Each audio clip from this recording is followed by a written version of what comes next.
Donc on va montrer le résultat suivant. Si n n'est pas un carré, alors sa racine carrée est irrationnelle. Alors on a vu dans une vidéo précédente le cas particulier des nombres premiers. Donc on avait vu que si p est premier, alors sa racine carrée est irrationnelle. Ça on l'avait déjà établi, donc vous voyez, c'est juste un cas particulier. Aujourd'hui on va s'attaquer à un problème plus général, puisque effectivement les nombres premiers c'est des nombres particuliers qui ne sont pas des carrés.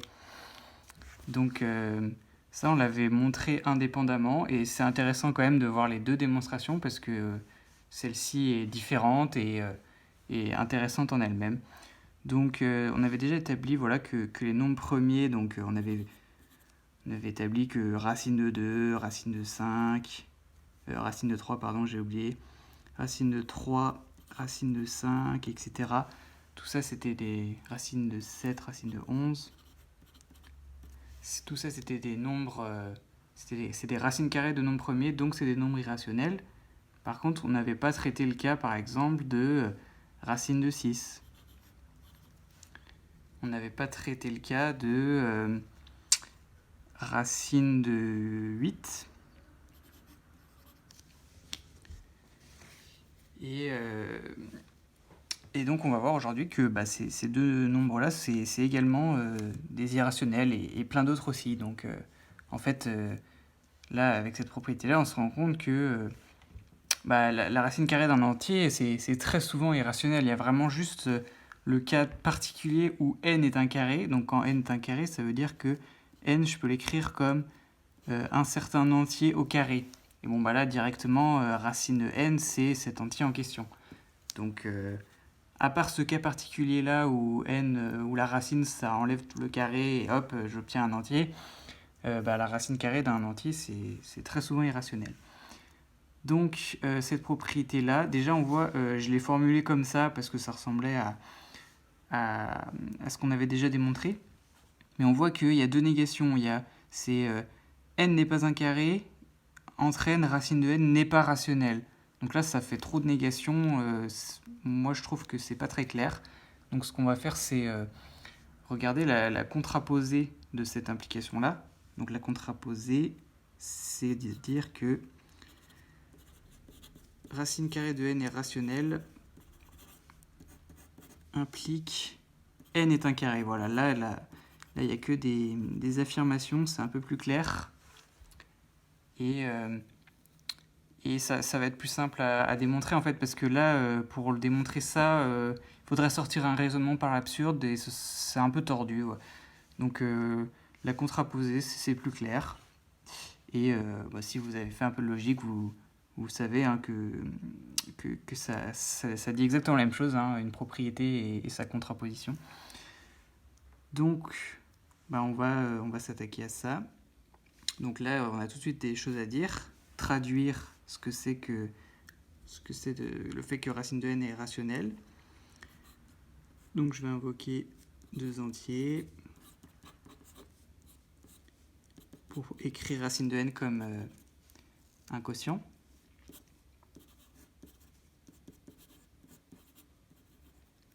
Et je vais aboutir à n est un carré. Donc je veux trouver un entier k tel que n égale k au carré. Bon, déjà, naturellement, on va élever au carré. Je ne sais pas trop pourquoi, mais ça paraît quand même assez naturel. Et alors là, il y a un raisonnement assez particulier que vous avez peut-être jamais rencontré et qu'on va faire, qui est assez intéressant, je trouve. En fait, ici, on a en quelque sorte une égalité de deux fractions. Et ce qu'on aimerait bien faire, ce qu'on va faire en fait, c'est, on va pas le faire directement parce qu'évidemment ce serait faux, mais on va égaliser le numérateur et le dénominateur. Bon, ça évidemment vous savez qu'on peut pas faire ça tout de suite, parce que si on regarde un demi, c'est pareil que 2 quarts. Pourtant je peux pas égaliser numérateur et dénominateur. En revanche, je peux le faire si les deux fractions sont irréductibles. Parce qu'évidemment, si les deux je les mets sous forme irréductible. Et comme il n'y a qu'une seule forme irréductible, ben, je vais pouvoir égaliser. Ça, je le mets sous forme irréductible, bah, ça revient à 1/2, donc là, je vais pouvoir égaliser. Donc là, maintenant, ce qu'on va essayer de faire, c'est de s'assurer que dans cette égalité-là, les fractions sont effectivement irréductibles. Bon, déjà, celle de gauche, n sur 1, bah oui, c'est irréductible. Hein. N et 1, ils ont que 1 comme diviseur commun, on va pas pouvoir faire de simplification. En revanche, p carré et q carré, pour l'instant, on ne sait pas du tout si c'est irréductible ou pas. Donc, on pourrait très bien être dans ce cas-là, le cas du 1/2 et 2 quarts, et pour l'instant, on ne peut pas égaliser tout de suite. Donc, ce qu'on va faire, c'est utiliser la forme irréductible de racine de n. On reprend au début, parce qu'au début, en fait, on avait juste pris une forme de fraction quelconque sans se poser de questions. Bah, on va tout simplement exiger que celle qu'on prend au début, c'est la forme irréductible. Donc, qu'est-ce que ça rajoute ? Bah, déjà, ça rajoute l'unicité. Donc, là, je rajoute un point d'exclamation qui nous dit que c'est un unique couple. Il y a une seule fraction rationnelle, une seule écriture fractionnaire qui vérifie ça et que P et Q soient premiers entre eux, qu'il n'y ait aucun diviseur commun. En rajoutant ça, bah, je suis obligé de préciser que à ce moment-là, il n'y a qu'un seul couple P et Q qui va vérifier ça. Donc là, cette fois, j'ai, non pas cette fraction-là, mais j'ai que P sur Q est sous forme irréductible.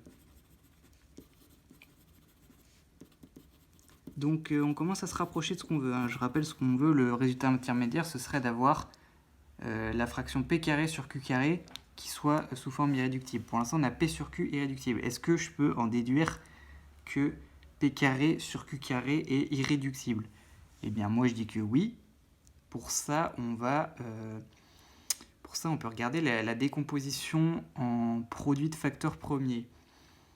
Si je prends la décomposition de P, donc les facteurs premiers de la décomposition de P, je vais les noter P1, P2, etc. jusqu'à un certain P indice N. Oh, je ne vais pas prendre N hein, parce qu'on l'a déjà pris. P indice M. Je fais pareil pour Q. Q indice L, voilà, encore un autre indice, hein, mais c'est juste pour... ça va pas... c'est parce que il n'y a pas de raison que ce soit les mêmes, mais de toute façon, on ne va pas trop les garder longtemps, ces indices-là. Et on sait que... Donc, on sait que P sur Q est sous forme irréductible. Autrement dit, qu'il n'y a aucun diviseur commun entre P et Q. Donc ici, il n'y a aucun nombre premier commun entre ces deux écritures, entre ces deux décompositions. Je ne peux pas avoir Q1 égale P2 ou autre chose de ce genre-là. Et si je mets au carré, est-ce que c'est toujours vrai ? Donc au carré, bah, je vais juste avoir un carré sur chaque nombre premier.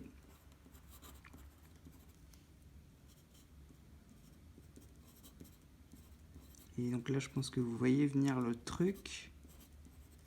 Bah, on a toujours, puisqu'on n'avait aucun nombre premier en commun là, et ici, qu'est-ce que j'ai fait ? J'ai juste mis au carré, j'ai pas apporté de nouveaux nombres premiers en commun, donc j'en ai toujours aucun en commun. Toujours aucun. Donc si j'ai aucun nombre premier en commun, c'est-à-dire que j'ai aucun diviseur en commun entre P carré et Q carré, donc j'ai P carré et Q carré premiers entre eux.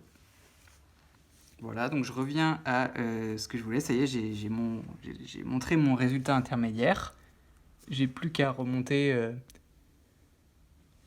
à ce que je voulais. Donc maintenant, ça, c'est sous forme irréductible aussi.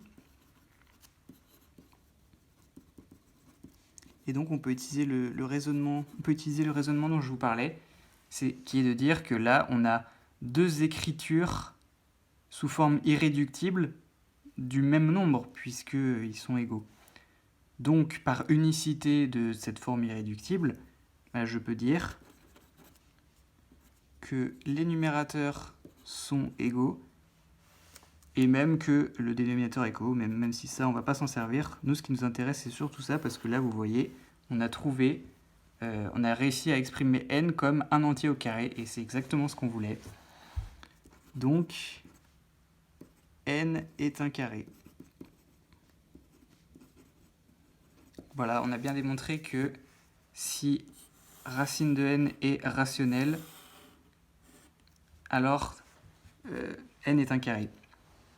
Alors on peut même voir que la réciproque de cette implication, elle est vraie. Hein. C'est très simple ça par contre. Si n est un carré, bien racine de n est rationnelle, c'est même un entier. Un entier, c'est un nombre rationnel, hein, a fortiori. Donc là, c'est carrément une équivalence, c'est une condition nécessaire et suffisante.